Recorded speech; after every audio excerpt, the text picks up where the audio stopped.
Olá, estamos abrindo mais uma edição do nosso painel regional, né? Você que acompanha a gente de segunda a sexta-feira, sempre a partir da 1h30 da tarde e com a reprise já de volta nesta segunda-feira próxima ao seu horário habitual, às 20 horas, às 8 da noite, né? De segunda a sexta, 1h30 da tarde ao vivo, reprise às 8 da noite. Você tem sempre uma edição com a gente aos sábados às 3 da tarde e uma outra edição no final de semana aos domingos às 5 da tarde. Painel regional sempre com as personalidades da região e do Brasil, discutindo, aprofundando, debatendo, né, temas que estão na pauta, temas que são importantes aqui para o desenvolvimento, para o crescimento da nossa região metropolitana e, claro, discutindo também os temas de nível nacional. Recebendo e abrindo espaço painel regional para a área da saúde, né, nesta edição, recebendo aqui à minha esquerda, com muito prazer, o Dr. Joaquim Guimarães Neto, um especialista na cirurgia bariátrica. E aqui à minha direita, o nosso Sidney Costa, advogado, comentarista habitual aqui do painel regional. Lembrando que o programa nesta edição está gravado, né? Você não vai poder participar, evidentemente, pelo telefone, vai curtir o programa depois, né, pelo YouTube, sempre o programa encerrado vai para o YouTube para você acompanhar e curtir os trechos mais interessantes ou o programa por inteiro. Normalmente a gente está sempre online quando o programa é ao vivo, você sabe, pelo site da TV Santa Cecília, o Santa Portal. E lembrando também que o nosso espaço continua à sua disposição sempre, né, pelas redes sociais, o facebook.com/painel regional TV, facebook.com/painel regional TV. Eu cumprimento aqui o Dr. Joaquim, prazer recebê-lo, Joaquim Guimarães Neto, não é? Especialista na área de cirurgia bariátrica. Prazer recebê-lo mais uma vez, tudo bem, Joaquim? Graças a Deus, tudo bem. Espero falar um pouquinho sobre a obesidade, sobre a cirurgia, esclarecer aos telespectadores. Muito bem, obrigado, doutor Joaquim, por estar conosco, né? Sidney Costa, mais uma vez, prazer recebê-lo, comentarista habitual aqui do painel. Tudo bem, Sidney? Tudo bem, doutorão. Parabéns aí ao convidado, o médico, jovem médico, referência inclusive da área que ele cuida, doutor Joaquim Guimarães Neto, que é também um ativista, viu, doutorão? Sobre isso que eu quero prescrutar dele.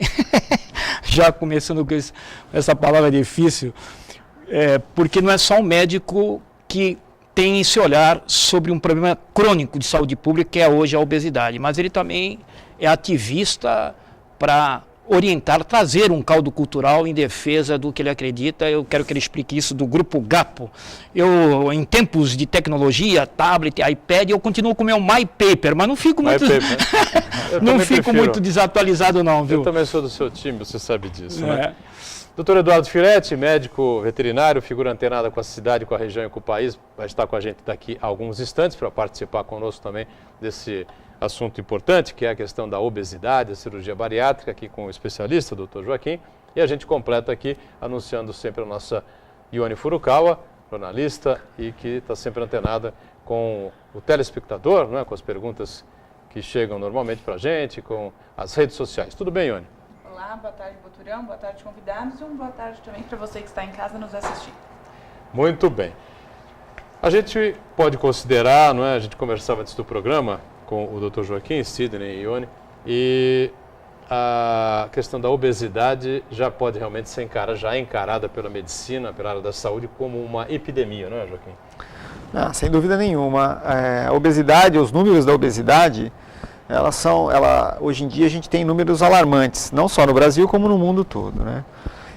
E o Brasil, por uma série de motivos, vem se tornando cada vez mais um país de predomínio da obesidade. E isso reflete em custos para a nossa nação e há problemas sérios, né? Como diminuição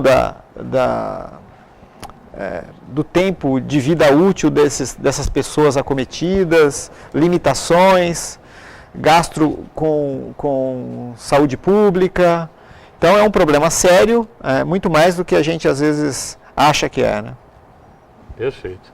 Bom, isso foi definido já há algum tempo, né? E a gente antigamente estava acostumado a observar os dados, os números, né, que vêm dos Estados Unidos, né, com uma preocupação muito grande com relação especialmente à criançada, à meninada, aos jovens, aos adolescentes norte-americanos, já que o índice de obesos, né, de gente vive acima de peso nos Estados Unidos é muito grande, especialmente pelo tipo de alimentação, né? Dos enlatados, né? Dos fast foods, né?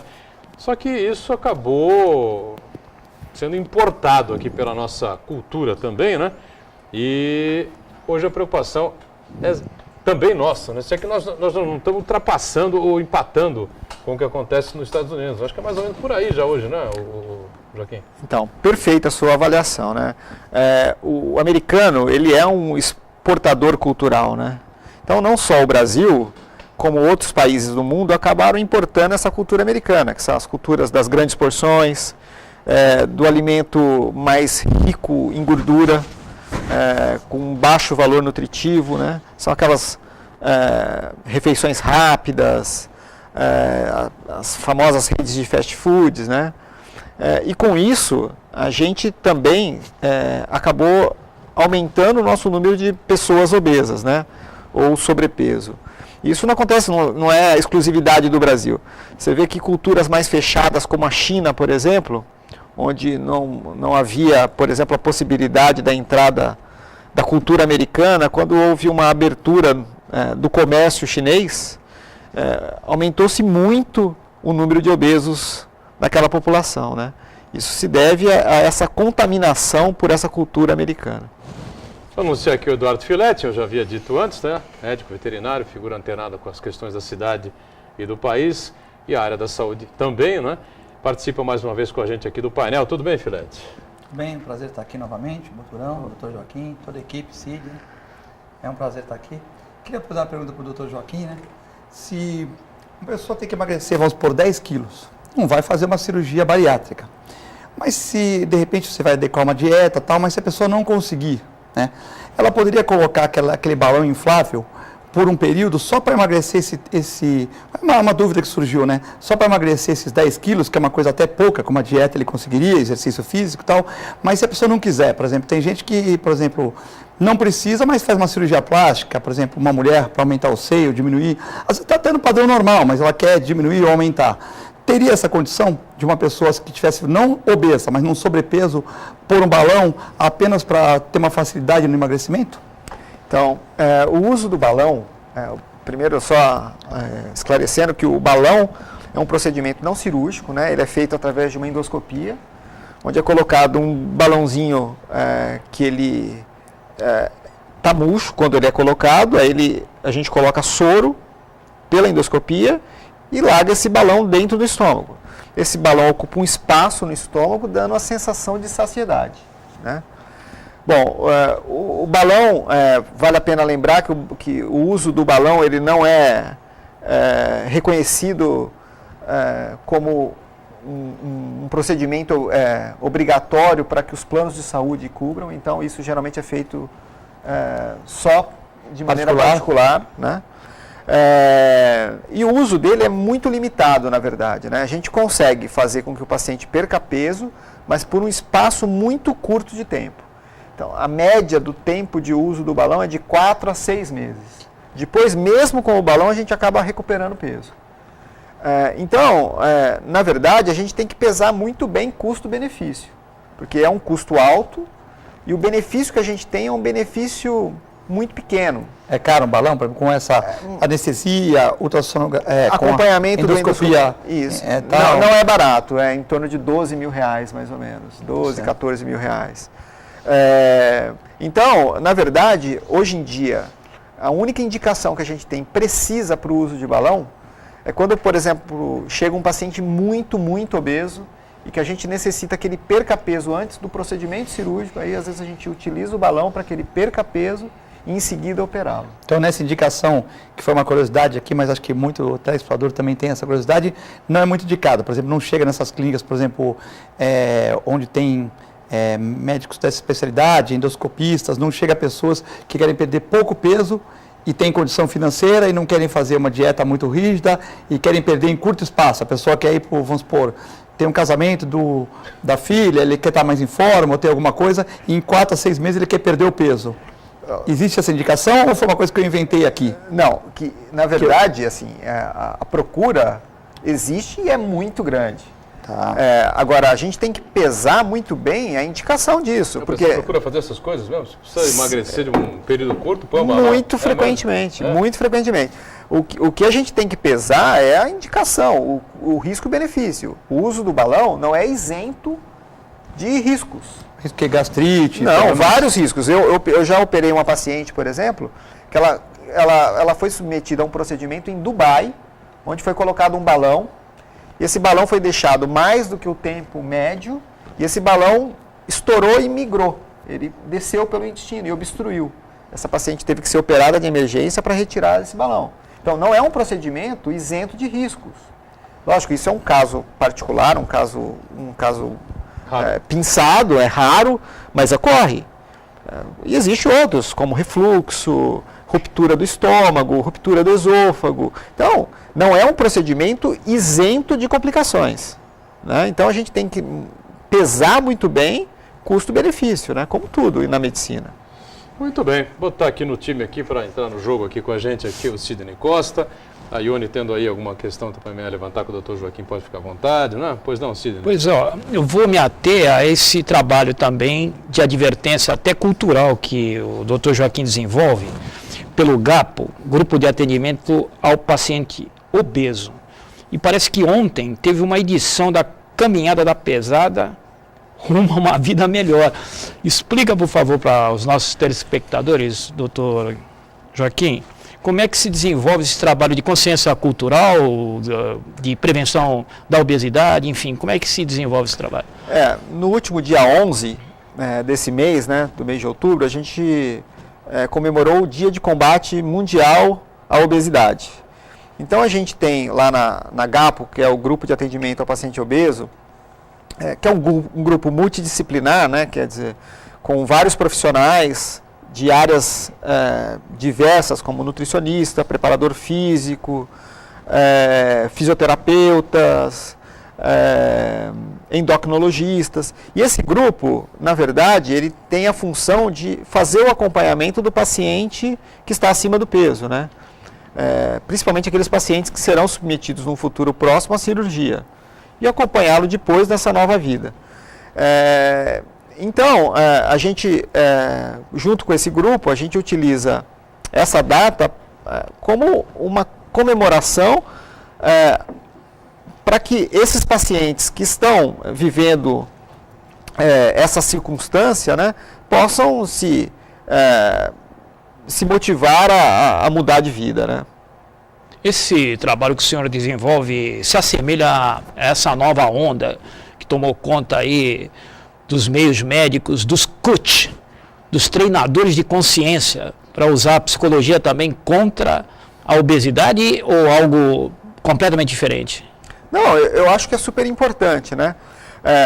O paciente obeso, eu até costumo dizer para os pacientes que a obesidade é uma doença, e uma doença muito grave, mas muito, muito grave. Primeiro a gente tem que ter a consciência da gravidade dessa doença. E depois, saber que a gente está brigando em uma briga meio desleal. A obesidade é muito forte. E a gente, às vezes, tem que abrir mão das nossas armas para poder combatê-la, né?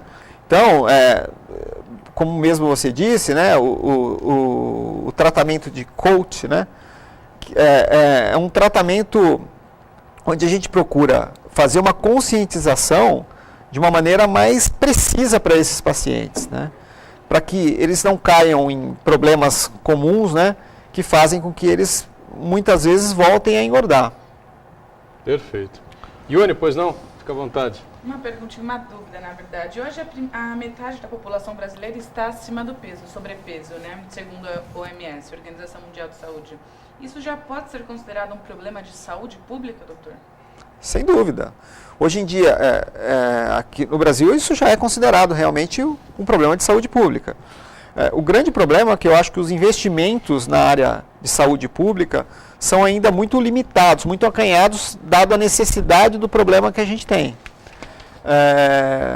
No Brasil, por exemplo, usando o gancho dos Estados Unidos, que é um país onde se tem muitos pacientes obesos, né, mais do que no Brasil, hoje em dia já existe um investimento muito grande, de alguns anos para cá. E é um investimento grande para um retorno muito pequeno e a longo prazo. Então é um trabalho meio de formiguinha, né? Mas que, infelizmente, o governo brasileiro, se quiser melhorar essa situação, vai ter que arcar com o ônus disso, né? O poder público tem dificuldade para fazer esse atendimento, esse tratamento, até investir nessa coisa de mudança de cultura e de hábito do brasileiro em razão dessa situação que a gente vive hoje, uma epidemia de obesidade. É isso? Sim, não só o Brasil, como no mundo todo, né? Como eu disse, nos Estados Unidos, principalmente na região de Nova York, no estado de Nova York, existe uma propaganda muito maciça sobre a obesidade, né? Hoje em dia, quem tem oportunidade de viajar para essa região, por exemplo, vai encontrar nos metrôs, por exemplo, avisos de alertas, na verdade, para os pacientes sobre os riscos da obesidade. Muito semelhante ao que se faz hoje em dia em todo o mundo ao cigarro. Eu ia perguntar exatamente isso. Muito semelhante. E tem outras estratégias. Hoje em dia, por exemplo, o americano sabendo, por exemplo, que as porções de 20 anos para cá aumentaram quase 600% no tamanho das porções, por exemplo.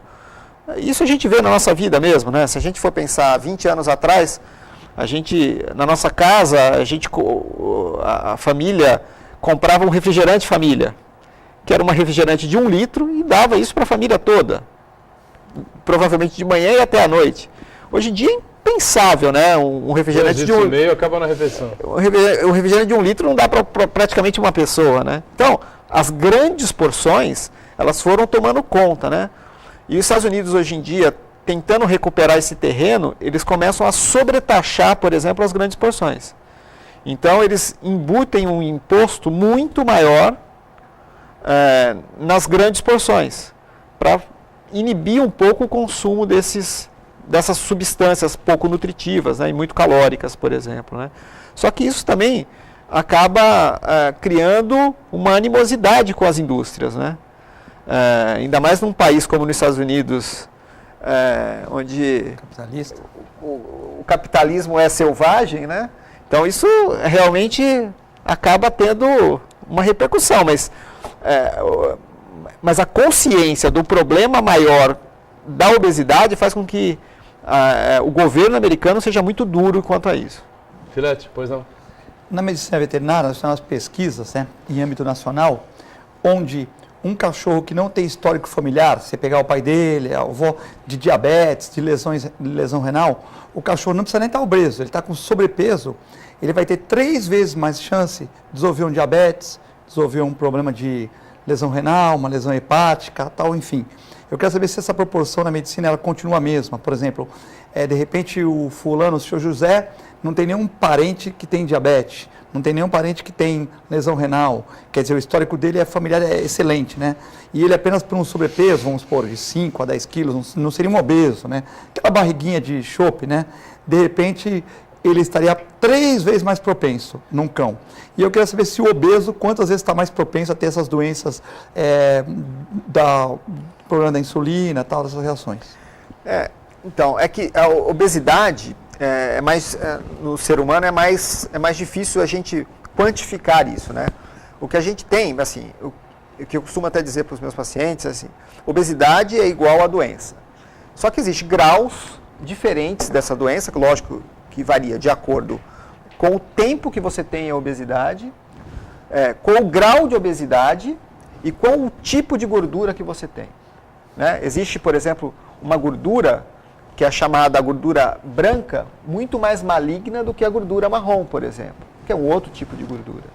Então, essa gordura branca é associada, por exemplo, com muito mais problemas, como pressão alta, diabetes, colesterol alto. Fora isso, hoje em dia... Essa gordura é mais localizada no homem na abdominal, que você quer dizer, ou nem sempre? Não, o problema parece que esse tipo de gordura desperta uma reação inflamatória muito maior. E quando que você tem uma gordura e a outra gordura? É genética do ser humano, ou seja, o cara pode ter dois obesos, um ter muita gordura amarela e marrom e outro muita gordura branca. Exatamente. Não se sabe exatamente o que determina que o indivíduo tenha uma ou outra? Tá. A gente suspeita que seja o fator genético, mas existem outros fatores.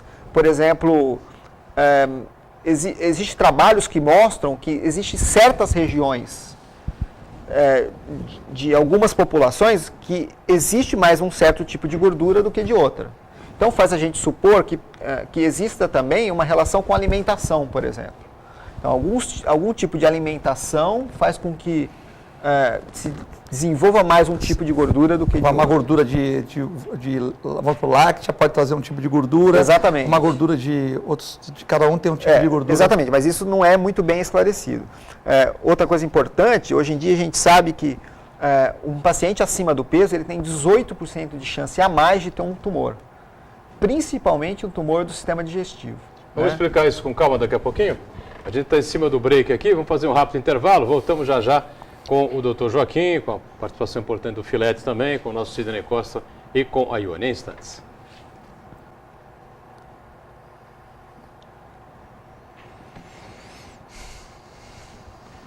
Muito bem, a gente está de volta aqui com o segundo bloco do nosso painel regional. Hoje, espaço importante aberto para a área da saúde, especialmente a cirurgia bariátrica. Recebendo aqui à minha esquerda, com muito prazer, o médico cirurgião, Dr. Joaquim Guimarães Neto, acompanhado aí pelo nosso Eduardo Filete. E aqui ao lado direito, meu aqui, né, evidentemente, o Sidney Costa, nosso comentarista habitual, e a nossa Ione Furukawa também. O programa está gravado nessa edição. Você certamente está acompanhando uma série de informações interessantes e importantes sobre esse problema, né, cada vez mais sério, mais complicado que a sociedade brasileira vem enfrentando, que é a questão da obesidade. A gente fechou o bloco anterior com o Dr. Joaquim explicando aí um dos problemas que podem ocorrer com o excesso de peso, o sobrepeso ou a obesidade propriamente dita, é até o surgimento de tumores, né, no organismo das pessoas. Agora, o ideal é a gente começar este bloco definindo basicamente o seguinte: o que é obesidade? A partir de que ponto o cidadão deixa de ter sobrepeso e passa a ser obeso? Joaquim? Então, a Organização Mundial de Saúde, ela divide em graus a obesidade no indivíduo, né? Não é a melhor maneira, mas a maneira mais fácil da gente determinar esse grau da obesidade é fazendo uma continha. Do peso dividido pela altura vezes a altura, quer dizer, peso pela altura ao quadrado. E aí a gente chega a um valor. Quando esse valor é acima de 40, por exemplo, a gente classifica esse paciente como obeso mórbido. Quando esse valor é de... Acima de 40 é obeso mórbido? Isso. Quando a continha do peso dividido pela altura vezes a altura chega de 40 para cima, a gente classifica esse paciente como obeso mórbido. Vamos fazer continha aí, então. Hein? Agora é a hora de fazer a continha. Quando esse valor é de 20 a 25, a gente classifica esse paciente como normal, como rígido. Ele está... a relação do peso com a altura dele é uma relação normal. Acima de 25, quer dizer, de 25 até 30, a gente também classifica esse paciente como sobrepeso. E de 30 a 35 como obeso grau 1. De 30 a 35, obeso grau 1. Grau 1. E abaixo de 30, sobrepeso. Talvez. De 25 a 30, sobrepeso. 25 a 30, sobrepeso. De 20 a 25, normal. O meu deu 27. Normal. O sobrepeso normal. Não. 27 você já é sobrepeso. Já está no sobrepeso. Exatamente. Eu não vou nem pedir para o Filete e o Sidney fazendo essa conta. Eu estarei com certeza. Estou sem caneta aqui, mas... Mas aproveitando a reflexão oportuna do Filete, que trouxe a discussão da mesa, o balão, mas não é só o balão que preocupa. Estou com dados aqui, doutor Joaquim. A cirurgia de redução de estômago, que é muito mais invasiva ainda, cresceu muito nos últimos 5 anos, cresceu 90%, quase a totalidade dos números anteriormente praticados desse tipo de cirurgia duplicou. E eu vejo que o senhor tem uma posição bastante responsável sobre isso. O senhor indica que essa cirurgia deve ser a última coisa que o paciente deve buscar, e sendo a primeira uma dieta que ao longo de 2 anos devolva ali um peso mais adequado. A pergunta que vem, é certo que tem um pouco de responsabilidade nesse crescimento, porque tudo que cresce de repente, parece que há irresponsabilidade na prática, assim como está acontecendo com a cirurgia plástica. E qual o peso que recomendaria essa dieta de 2 anos? Quer dizer que não tem essa dieta milagrosa mesmo? Que de repente a pessoa passa a tomar sopa aí durante uns meses e consegue o resultado que ela gostaria? O tempo para uma dieta responsável é mesmo duradouro? Vamos por etapas, né? A primeira parte da sua pergunta é sobre a indicação do procedimento cirúrgico. Então, essa indicação do procedimento cirúrgico precisa ser muito responsável. Lógico, que, mediante a milhares de profissionais que fazem esse tipo de procedimento, que executam esse tipo de procedimento, no meio, como todas as classes, tem os bons e os maus profissionais, né? Mas acho que a grande maioria indica a cirurgia de uma maneira bem consciente. Por quê? Porque, na verdade, a indicação para o procedimento cirúrgico tem que partir quando se esgota todas as outras tentativas para fazer com que o indivíduo perca peso. A gente sabe hoje em dia a gravidade da obesidade. Então, sabendo dessa gravidade, que a gente poderia ficar o programa todo falando dos riscos que a obesidade provoca para esse indivíduo, a gente às vezes tem que abrir mão do procedimento cirúrgico. Felizmente, com o passar do tempo, a técnica cirúrgica, ela se tornou muito mais segura, né? Hoje em dia existem algumas técnicas diferentes, existem maneiras com que você pode fazer a cirurgia de uma maneira mais segura. Então, isso também fez com que aumentasse o número de indicações para o procedimento cirúrgico. Agora, quanto à dieta sempre é o mais recomendado. Agora, o grande problema é que existe, a grande maioria das dietas são dietas que não funcionam, e a gente sabe disso. A gente tem que partir do princípio que a digestão nossa, ela é feita através de combinação de alimentos. Então a gente combina a proteína, o carboidrato, a fibra e a gente tem a digestão. Basicamente, como é feita essas dietas? As dietas milagrosas. A gente tira um dos componentes. Tira o carboidrato, tira a proteína, tira a fibra. E aí a gente não tem combinação de alimentos.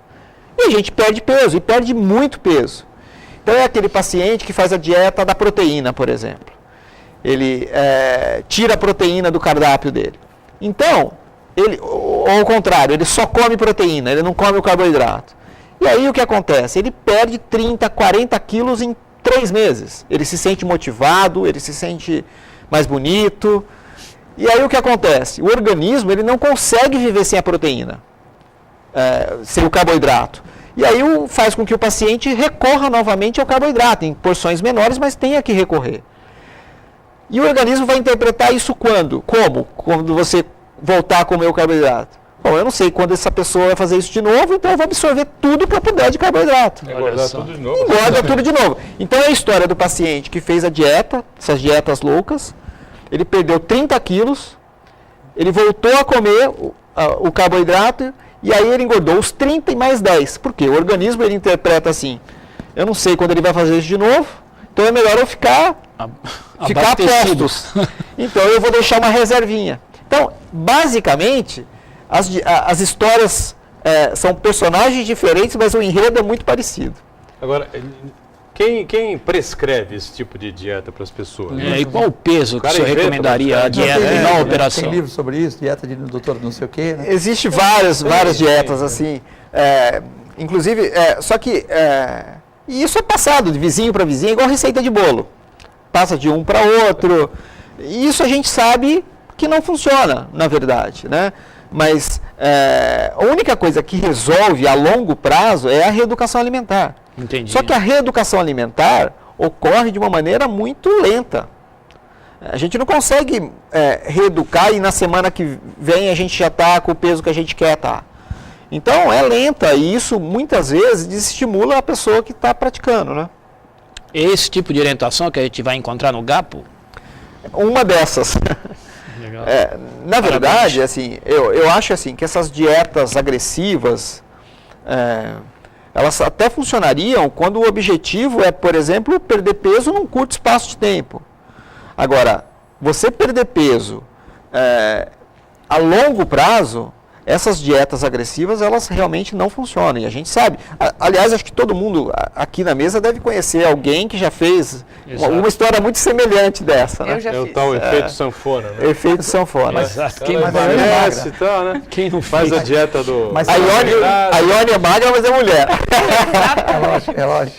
Sou prova Yuri, viva Adiantou, disso. Ione? Adiantou a dieta? Olha, eu fiz por 5 dias da dieta da proteína e engordei 2 quilos no final de semana.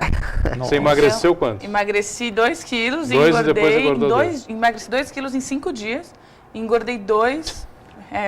Voltou tudo normal em 2 dias também, no sábado e no domingo. Você acha que o organismo já ficou Então preocupado, é doutor? muito relativo isso. Você acha que Concordo 5 plenamente dias- com o doutor. 5 dias já alertou o organismo dela que ela estava com falta de exato. carboidrato e falou, agora quando vier vamos acumular tudo para ter Tudo. reserva quando faltar, né? Exatamente. Essa Mas é assim que orientação, funciona. é o cara que tá Infelizmente, é assim que É funciona. o cara que está faltando água em casa, ele enche a caixa d'água dele para garantir, é isso? Exatamente. E outra coisa assim importante, assim, outro problema assim muito característico, a pessoa fala assim, eu vou fazer uma dieta, o que eu vou fazer? Eu vou fechar a boca. Isso é outro problema, porque a gente não consegue viver sem comida. É muito mais sensato a gente dividir isso em porções durante o dia, para que o metabolismo nosso seja mais despertado, né? Toda vez que a gente tem digestão, a gente está trabalhando, a gente tem um metabolismo mais ativo e está gastando mais energia. Então, comer várias vezes durante o dia em pequenas porções é uma dica muito legal.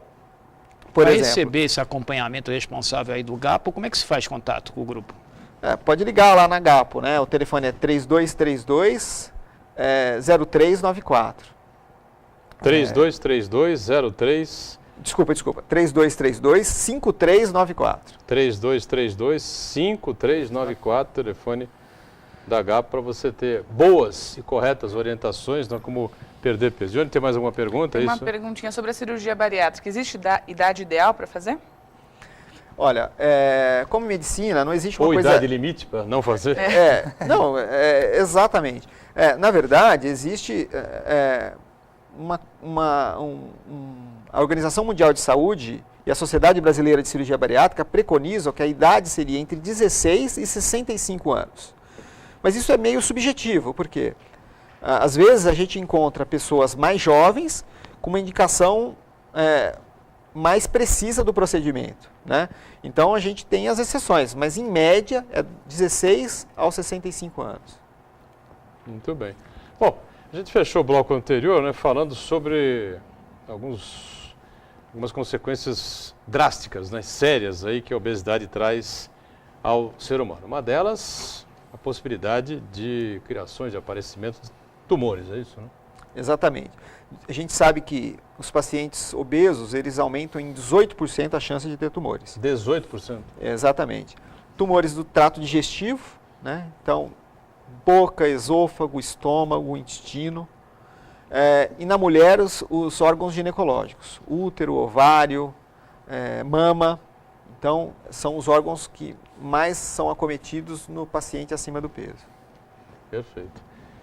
Senhores, mais algumas dúvidas aí para a gente tirar com o nosso Pois bem, cirurgião bariátrico? vai ficar na sua forma de controlar o horário do programa, doutor? Talvez para o Vontade. próximo bloco, mas vem dentro da posição que a Ione provocou sobre quase metade da população brasileira acima do peso. E aí o senhor redarguiu dizendo que isso é um problema mundial também. O senhor esteve no Canadá em agosto. Quais ações que saíram desse congresso que tem interesse mundial no controle da obesidade? Na verdade, assim, existe, como eu disse, normas hoje em dia que faz com que que o governo seja despertado muito mais precocemente, né? Hoje em dia a gente sabe que os nossos números são alarmantes e por isso medidas mais concretas e mais imediatas deveriam ser tomadas, né? O grande problema é que a obesidade cada vez mais se torna um problema de ordem pública, como a gente já comentou aqui das outras vezes.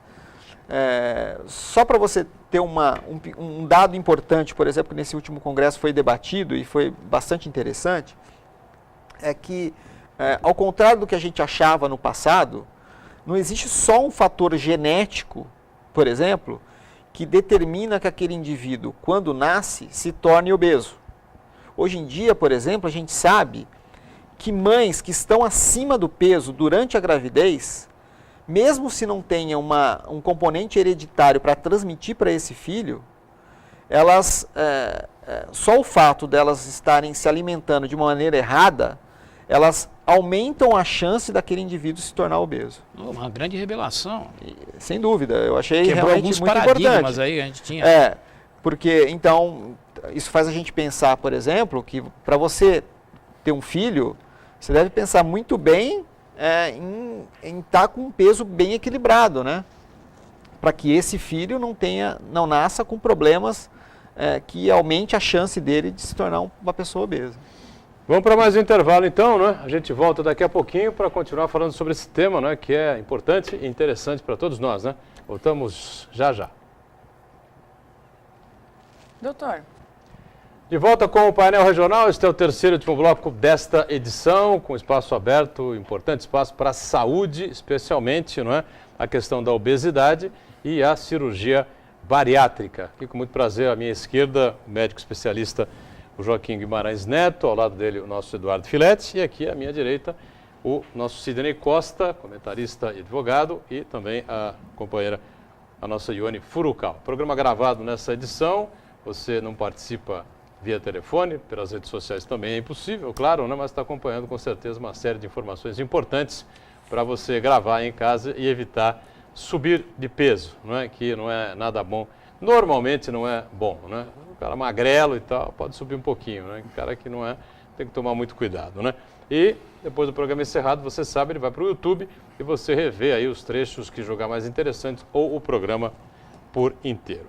Meu caro doutor Filete, fica à vontade aí para mais novas colocações e questionamentos. A gente seguiu o debate aqui com o Joaquim Guimarães. Em primeiro lugar, parabenizar a produção do programa, né? Que eu e a Ione, o Sidney, o Boturão e o doutor Joaquim estamos podendo, né, participar, porque é um programa que envolve saúde mundial, né? Queria perguntar para o doutor, ele com muita clareza falou que a cirurgia bariátrica seria o último recurso, né? A pessoa está com 200 quilos numa cama, põe um balãozinho, vai para 160, e aí com a condição clínica, a pressão já melhora tudo, vai para uma cirurgia bariátrica, que como ele disse, com uma cirurgia de grande porte tem risco, né? Eu queria saber também dessas dietas que as pessoas fazem, por exemplo, pessoas de 50, 60 anos obesas, fazem uma dieta com excesso de proteína. Não pode levar a um problema, porque eu vejo nos animais, e é uma correlação que a gente também lê muito sobre o estudo de Bill Hall, que foi um dos precursores da cirurgia gástrica em seres humanos e tal. Se não pode, por exemplo, uma pessoa com excesso de proteína causar uma lesão renal, né? A pessoa já está obesa, dá um excesso de proteína e tal. Ou a pessoa já está obesa, o excesso de carboidrato, numa dieta restritiva de proteína, se não pode levar a um diabetes, já que a pessoa já tem uma propensão pela obesidade, já tem uma propensão a ter uma diabetes, mas não está com a glicose alterada. De repente você dá 6 meses só comendo carboidrato, que vai gerar um açúcar elevado no organismo, se não há propensão da pessoa, pela própria dieta, emagrecer, mas virar um diabético, assim, ou uma outra coisa. Na verdade, assim, essas dietas, como a gente já disse, Milagrosas. Disse anteriormente, essas dietas chamadas milagrosas, elas têm um resultado muito imediato, né? A gente tem um resultado rápido, relativamente rápido, só que a gente acaba pagando a consequência por essa dieta a médio e longo prazo. Algumas dessas consequências você muito bem definiu, né? Aumenta o risco de ter um quadro de insuficiência renal. Existem outros riscos, aumentar a resistência periférica à insulina e fazer com que esse paciente venha a se tornar diabético, sem dúvida. Por isso, mais uma vez, eu queria deixar registrado aí que essas dietas elas têm que ser, na verdade, muito bem consideradas antes de começar. Porque é muito comum aqui no Brasil a gente fazer essas dietas, muito de ouvir falar, ou o que a gente viu na rede social, ou o vizinho fez.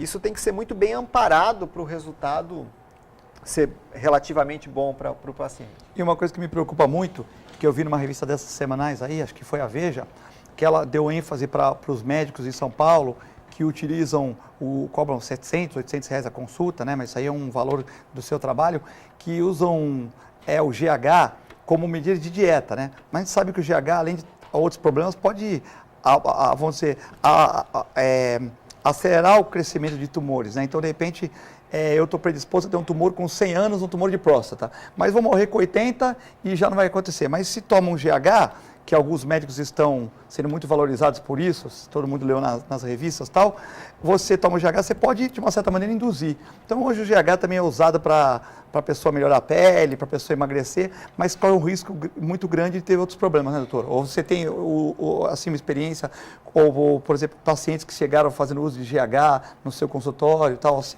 Então, o uso o tratamento hormonal para obesidade, ele tem que ser muito bem equilibrado, né? E sempre baseados em problemas específicos, né? Muito bem cercado com exames laboratoriais, para a gente poder fazer isso de uma maneira adequada. Como eu disse, no meio médico existe os bons e os maus profissionais, como existe em qualquer área, né? Mas existe esse uso do hormônio de crescimento do GH para obesidade com controle, ou ele é meio restrito, ou existe na prática clínica hoje? É um dos métodos para emagrecimento? Não, o uso do GH de uma maneira corriqueira para emagrecimento não é a rotina, né? Isso não é preconizado. O uso do GH, ele ocorre basicamente quando existe uma carência individual. E aí uma reposição. Agora, o caso do nanismo, assim, no exatamente, tal. o uso rotineiro do GH não é feito. Contraindicado. É contraindicado. Sidney Costa, pois não, Sidney? Pegando carona aí nessa reflexão do Filete, a reposição hormonal se tornou hoje, principalmente a masculina, que era algo que a gente nem ouvia falar, parece que conversa hoje de café. Os homens estão vivendo mais, né? A gente está sobrevivendo, está com mais possibilidade de qualidade de vida por causa do avanço da ciência. Aí entrou também a reposição hormonal. E eu vou fazer aqui um relatório do que eu entendi, para que o senhor explique, que acho que minha dúvida será também a do telespectador. Com a informação do Filete, a reposição hormonal ela também tem que ser bem orientada, porque senão ela pode causar outros problemas, que é botar hormônio novo em corpo velho, dá uma fome, o elemento vai além do normal para se alimentar, fica obeso. Dentro desse parâmetro, coisas que a gente vai buscar na vida hoje para melhor prazer, qualidade de vida, na gastronomia, até nessa parte científica, o senhor colocou acima de 40 naquele cálculo do IMC. É o obeso mórbido. Esse a gente já sabe que a indicação é grave, ele já deve estar além do problema do sobrepeso excessivo, problema de saúdes graves. Aí esse a gente tira fora. Vamos ficar na faixa que vem as dúvidas mais normais. O de 20 a 25, que é considerado normal, também acho que o senhor não precisa dar grandes explicações. Agora, de 25 a 30, que é um sobrepeso aí fora do grau 1, que é de 30 a 35, esse sobrepeso, qual o indicativo? Tem que ser imediato a procura, por exemplo, do GAPO? Olha, até estou aqui, gravei um número. Uma orientação séria, 32325394. Até vou fazer socorro disso também. Mas esse que está nessa faixa do sobrepeso, ele tem que imediatamente procurar controlar isso. Essa protuberância abdominal traz problemas de saúde. O que é mais grave? Vem aí problema cardíaco, diabetes, está indicado acontecer isso. Também para esse está numa faixa mínima aí, quase no grau 1, mas longe do mórbido. A obesidade, como a gente falou, existe graus diferentes, né? E dentre esses graus diferentes, existem problemas diferentes. O paciente que está sobrepeso, por exemplo, ele não tem a mesma condição física de um paciente que está do peso dele normal. Lógico que a perspectiva desse paciente a médio e longo prazo é muito melhor do que um paciente obeso ou obeso mórbido, né? Mas essa faixa de peso é uma faixa de peso que faz com que ele deva começar a se preocupar, né? Logicamente, ele não tem indicação para fazer um procedimento mais radical como a cirurgia, mas ele tem motivos para ser alertado quanto à mudança de vida dele. Então, talvez essa seja a principal hora de começar uma reeducação alimentar, né? comendo várias vezes em pequenas porções, comendo devagar, isso é muito importante, muito importante. A maioria das pessoas que estão acima do peso comem muito rápido. Quando a gente come rápido, a gente não sincroniza com o nosso cérebro, a nossa real vontade de comer. Experimenta um dia... É o espelho da sociedade. Exatamente, de hoje, do dia, que come corre, no carro. dia a dia e tal. Mas você sabe que a cirurgia bariátrica, por exemplo, ela funciona porque ela obriga o paciente a comer devagar, a mastigar muito bem. Toda vez que ele come depressa, ele passa mal. Então isso é um gatilho que é disparado em prol do paciente. Então, comer devagar é uma coisa muito importante para o paciente, né? Que a gente não citou anteriormente e é muito importante. Experimenta um dia, por exemplo, que você está com muita fome, mastigar pelo menos 1 minuto cada colherada que você colocar na sua boca. Você vai ver que antes da metade do que você colocou no prato, você já não vai ter mais vontade de comer. Por quê? Deu tempo do seu cérebro avisar você que você não necessita mais de alimento. Quando a gente come muito rápido, o nosso cérebro fica defasado com a nossa vontade de comer.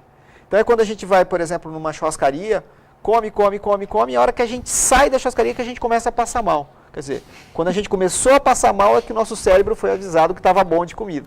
Aliás, tem churrascarias aí pelo Brasil afora, preparadas já para o sujeito passar mal, né? Exatamente, o banheiro lá já é até preparado para a hora que o cara começar a passar um pouco fora do necessário, já vai no banheiro e resolve ali mesmo. Tem que avisar o vinagre, né? Porque o vinagre é magrinho, excesso, mas numa churrascaria ganha de 30, hein? Diga, Ione, pois não. Contrapondo um pouco esse assunto sobre as crianças, a obesidade nas crianças tem crescido cada vez mais, né? E é o nosso futuro. E qual o maior erro dos pais e como reverter essa situação ainda pequenos? Então, Ione, é super importante isso, porque a gente sabe, por exemplo, que as crianças que são obesas, em 70% elas se tornarão adultos obesos. Com agravante delas terem uma intimidade com a obesidade muito maior do que aquele indivíduo que se torna obeso adulto. Quer dizer, ela tem um tempo maior de obesidade até chegar na fase adulta. Então, ela tem problemas relacionados também muito maior.